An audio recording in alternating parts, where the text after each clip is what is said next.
Before we get into it, does anyone know what design is? Any takers? I'm going to just pick on someone to just let me know what you think of when you think of design. A uniform pattern of something, maybe like a picture. Pattern? Okay, he said a pattern. Anyone else?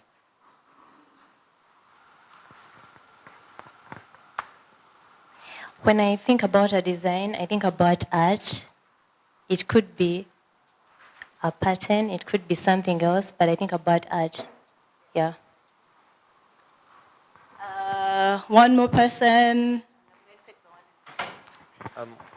Okay, I would think that a design is a graphical representation of an idea, but meant to create a particular impression to suit a particular audience or market.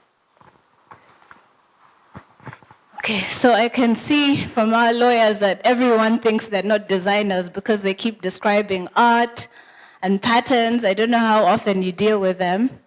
But this is one definition of design that was shared by Joe Gibbia, who was the co-founder of Airbnb.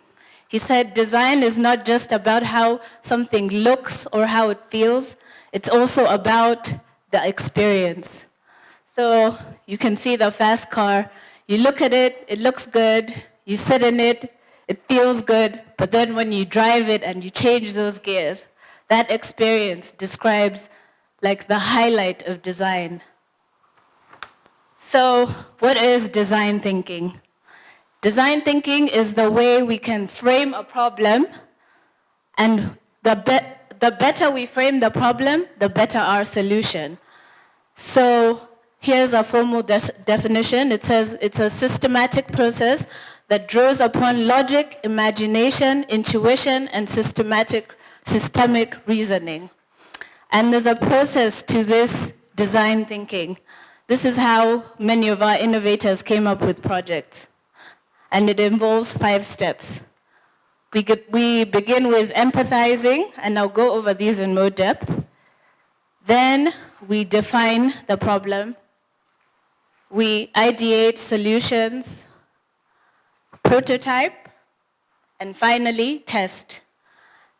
And as we test, we realize there's some issues with the system we've created. So we keep prototyping and improving our solution so that we, at the end of the day, give the user the best solution possible. So, a case study.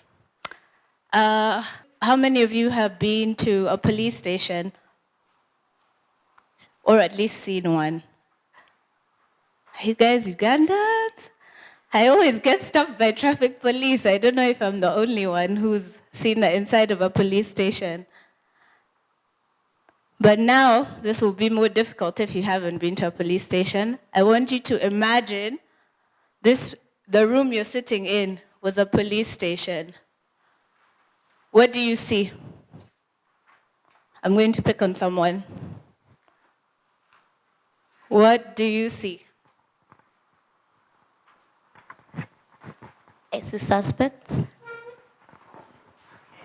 You see people. You don't yet know they're suspects.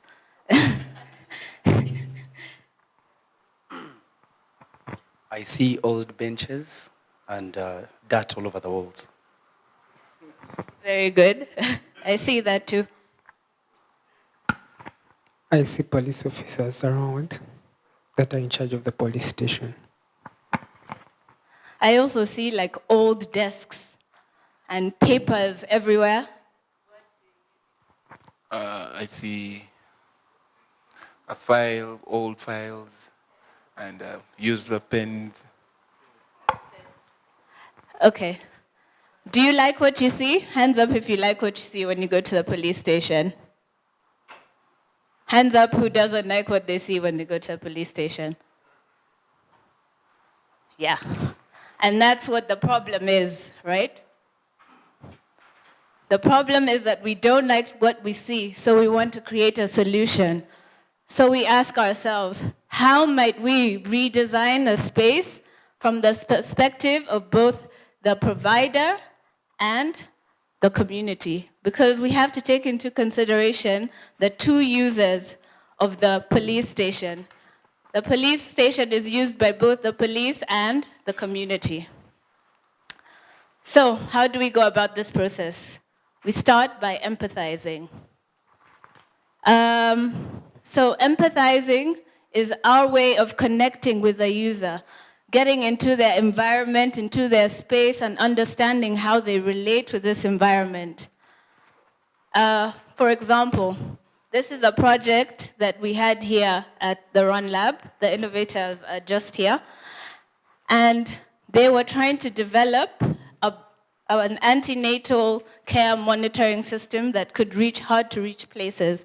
But before they could develop this tool, they had to go to the user, who is the lady in yellow, and ask her, how do you usually go about receiving antenatal care? How do you monitor the health of your baby? How far is the hospital from you? You can see they had to really engage the user and identify with her before they could create a solution for the problem. To empathize, there are three things that are necessary. You must observe. You can't just go in there thinking you know everything. You have to use your eyes before anything, because your eyes are the most important thing in this situation. You can see things without having to ask people, and then we engage. We ask questions, and not just yes or no questions. We ask deeply engaging questions that require a very that inquire the user to really describe their situation. And then we combine the two. We watch and we listen, and we keep doing that.